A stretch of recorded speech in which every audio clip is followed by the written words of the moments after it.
But David Beckham, in case you didn't know, for me, one of the best dead ball specialists of all time, but also one of the most technical players that Manchester United has ever had. Whether it was dead ball, running at pace, or running just with his stamina and the way he was able to get about the pitch, he's one of the best that Manchester United have ever produced.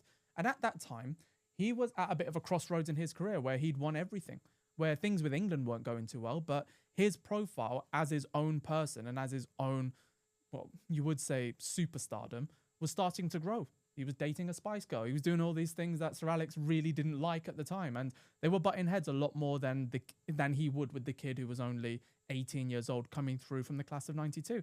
But that is what ended up happening. And there was a lot of friction between the two. You saw stories come out that they were shouting at each other, that he didn't like when he cut all his hair off and he threw a boot and it hit him in the eye.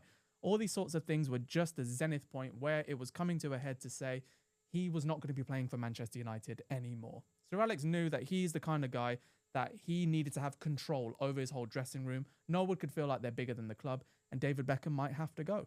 And there was a certain team that were interested in him, and that team was Barcelona. Barcelona have almost always in the last 20 or so years, before the kind of Messi era and before that, they were living not in the shadow of Real Madrid, but in direct antipathy of Real Madrid.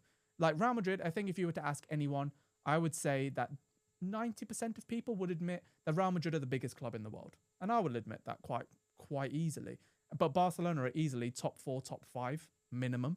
So you always had this thing, especially in a league like La Liga, with the way that the media are, the way that the press talk about you. Like, it's a lot more of an incessant and a lot more of a fiery media outlets than they would have in most parts of Europe. So when you are constantly compared to the likes of Real Madrid, it's got to burn.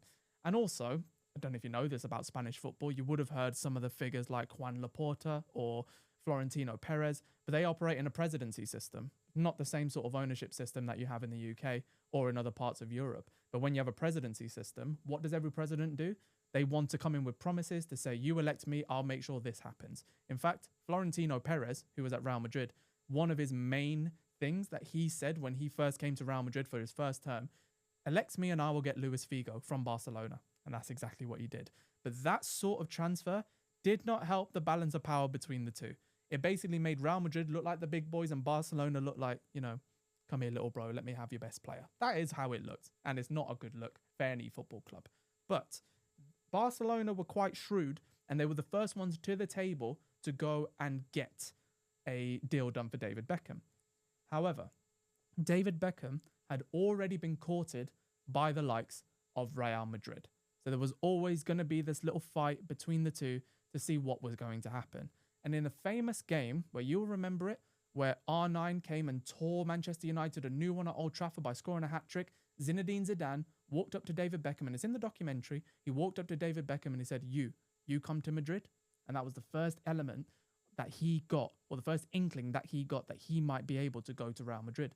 And he said it quite candidly in the documentary at the time. If he was going to move from anywhere from Manchester United, it was going to be to Real Madrid, which is fair enough. It is the biggest club in the world. I'll concede that as a Man United fan. So that was in his head, that he wants to go to Real Madrid. But the only ones that were coming to the table at the time were Barcelona. So all of a sudden, news breaks that Manchester United have agreed a deal with Barcelona for David Beckham, something like 20 odd million pounds, which was a lot of money back then. And David's like, what? I didn't agree to this. And this was before the era where agents had such a massive impact. Now you start hearing personal terms are agreed before a transfer, which just boggles my mind. Back then, transfer agreed, then you go on to personal terms to see if they want to do it. The personal terms didn't get further because all of a sudden Real Madrid came in and said, this is our guy. Because what were they doing? They were doing the Galactico project. I don't even know if that's a project that we can even call it, because it ended up failing. It died a death on the first time of asking.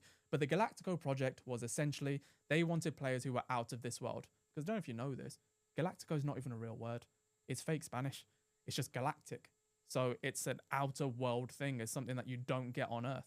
So Florentino Perez made this Galactico policy all about players that aren't from this world, but all of a sudden he's bringing to the project of Real Madrid, which was becoming more of a commercial institution by the day, the amount of tours they were going on and all this stuff. But having said that, they still got their Luis Figo, they still got their Zinedine Zidane, they still had their Ronaldo. Now they wanted Michelangelo's David, which is David Beckham. And that deal was done very, very quickly. It has to be said. Looking at some of the reports from the time, it was days between agreeing a deal with Barcelona and being pictured with a Real Madrid shirt. That's how quickly that happened. But that left a scorned Barcelona looking for an alternative to David Beckham, and also a Beckhamless Manchester United looking for a replacement. And unfortunately for both of them, well, depending on how you look at it, they happened upon the exact same player. And it was PSG's Ronaldinho.